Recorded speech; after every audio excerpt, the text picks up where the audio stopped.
മലയാള സിനിമയ്ക്ക് ചിരിയുടെയും ചിന്തയുടെയും പുതിയ ഭാഷ്യം ചമച്ച നടനും സംവിധായകനും തിരക്കഥാകൃത്തുമായ ശ്രീനിവാസൻ വിട പറയുമ്പോൾ കണ്ണീർ നനവിലാണ് തണ്ണീർക്കോട് ഗ്രാമം. പൊന്മുട്ടയിടുന്ന താറാവ് സിനിമ ഓരോ തവണ കാണുമ്പോഴും തണ്ണീർക്കോട്ടുകാർക്ക് അത് ശ്രീനിവാസന്റെ ഓർമ്മകളിലേക്കുള്ള തിരിഞ്ഞു നടത്തമാണ്. കഴിഞ്ഞ ദിവസം ശ്രീനിവാസന്റെ വിയോഗ വാർത്ത അറിഞ്ഞതു മുതൽ പഴയ ഷൂട്ടിംഗ് ദിനത്തിലെ ഓർമ്മകളിലാണ് നാട്. ഈ സഹായം ഞാൻ ഒരിക്കലും മറക്കില്ല. മറക്കണം, മറന്നേ പറ്റൂ. കാരണം ഓർക്കാൻ വേണ്ടി ഞാനിപ്പോ ആർക്കും ഒന്നും ചെയ്തു കൊടുക്കാറില്ല. ഈ വാക്കുകൾ കേൾക്കുമ്പോൾ 1988 പൊന്മുട്ടയിടുന്ന താറാവ് എന്ന ഗ്രാമീണതയും നർമ്മവും തുളമ്പുന്ന ചലച്ചിത്രവും അതിലെ തട്ടാൻ ഭാസ്കരനുമെല്ലാം തണ്ണീർക്കോട്ടുകാരുടെ ഓർമ്മകളിലേക്ക് തിരികെ എത്തും. സ്വർണ്ണപ്പണിക്കാരൻ ഭാസ്കരൻ എന്ന കഥാപാത്രമായി ശ്രീനിവാസൻ നടന്നു നീങ്ങിയ വഴികൾ പലതും ഇന്നും അവിടെയുണ്ട്. ശ്രീനിവാസൻ വിടവാങ്ങുമ്പോൾ ആ ഓർമ്മകൾക്കൊപ്പം ഒരു ഗ്രാമവും വീണ്ടും മലയാളിയുടെ മനസ്സിൽ തെളിയുകയാണ്. കൂറ്റനാട് തണ്ണീർക്കോട് ഗ്രാമം ചിത്രത്തിന്റെ പ്രധാന ലൊക്കേഷനായിരുന്നു. സിനിമയുടെ മുഖ്യവേദിയായ പഴയ ഇരുനില കെട്ടിടം ഇന്നും പഴമ ചൊരാതെ തണ്ണീർക്കോട് നിലകൊള്ളുന്നുണ്ട്. സിനിമയിൽ തട്ടാൻ ഭാസ്കരന്റെ സ്വർണ്ണപീടികയായി മാറിയ മുറികളും മുകളിലത്തെ നിലയിൽ നായികയുടെ ഡാൻസ് ക്ലാസ് നടന്ന സ്ഥലവും ചായക്കടയും ഇന്നും ആ കാലത്തിന്റെ ഓർമ്മകൾ പേറുന്നുണ്ട്. ഇന്നസെന്റ് അവതരിപ്പിച്ച പണിക്കരുടെയും ശ്രീനിവാസന്റെ സ്വർണ്ണപ്പണിക്കാരന്റെയും വീടുകൾ അടുത്തടുത്താണ് സ്ഥിതി ചെയ്യുന്നത്. ഈ സിനിമയിലെ കടയുടെ ഉടമയും അഭിനയിച്ചയാളുമായ തണ്ണീർക്കോട് സ്വദേശി പുരുഷോത്തമൻ ഇന്നും അന്നത്തെ ഷൂട്ടിംഗ് ഓർമ്മകൾ മായാതെ മനസ്സിൽ സൂക്ഷിക്കുന്നു. പൊന്മുട്ടയിടുന്ന താറാവ് പിടിക്കാൻ വേണ്ടി ഇവിടെ വന്നപ്പോൾ നമ്മൾ ഈ നാഗലശ്ശേരി നാരായണൻ എന്ന് പറഞ്ഞ ഒരു ഇതിൻ്റെ ആളാണ് ഇവിടെ വന്ന് ഞങ്ങൾ ഈ സൈറ്റൊക്കെ അറേഞ്ച് ചെയ്തത്. അപ്പോൾ അതിലൊരു ചായപ്പിടി വേണം, ഒരു തട്ടാൻ്റെ കട വേണം, ഒരു ഡാൻസ് ടീച്ചറുടെ ഇത് വേണം. അത് ഒരേ ബിൽഡിങ്ങിൽ തന്നെ കിട്ടി. അറ്റത്ത് ചായക്കട, അതിൽ ശങ്കരാടി മമ്മൂക്ക ആണ് ചായക്കട നടത്തുന്നത്.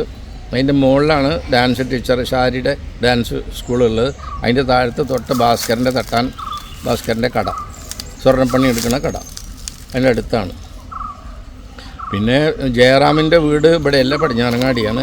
പണിക്കരുടെ വീട് കുറച്ചും കൂടി ദൂരെ പോയി കഴിഞ്ഞാൽ ഒരു 2 കിലോമീറ്റർ പോയാൽ പണിക്കരുടെ വീടായി. അതിൻ്റെ തൊട്ട തന്നെയായിരുന്നു തട്ടാൻ്റെ വീട്. തട്ടാൻ്റെ വീടും പണിക്കരുടെ വീടും കൂടിയുള്ള ആ തല്ല് നടക്കുന്ന സ്ഥലവും അവിടെ വെച്ചിട്ടാണ്. സ്ത്രീകൾ തമ്മിലുള്ള പിടിവലി, അതുപോലെ രാത്രി ഇയാൾ വേലി ചാടി പോയി കാണൽ, ശ്രീനിവാസൻ മറ്റേ ഉർവശീനെ, അങ്ങനെയുള്ള രംഗങ്ങളൊക്കെ അവിടെ നിന്ന് ഷൂട്ട് ചെയ്തതാണ്.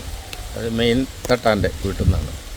തണ്ണീർക്കോട്ടെ കുന്നിൻപുറങ്ങളും പുഴകളും പാടങ്ങളും അമ്പലങ്ങളും റോഡും ഇടവഴികളുമെല്ലാം സിനിമയുടെ പശ്ചാത്തലമായി തിളങ്ങിയിട്ടുണ്ട്. ഈ ലൊക്കേഷനെ വെറും ചിത്രീകരണ സ്ഥലമായി കാണാതെ ഒരു വലിയ കുടുംബമായി മാറ്റിയത് ശ്രീനിവാസന്റെ സാന്നിധ്യമായിരുന്നുവെന്ന് നാട്ടുകാർ പറയുന്നു.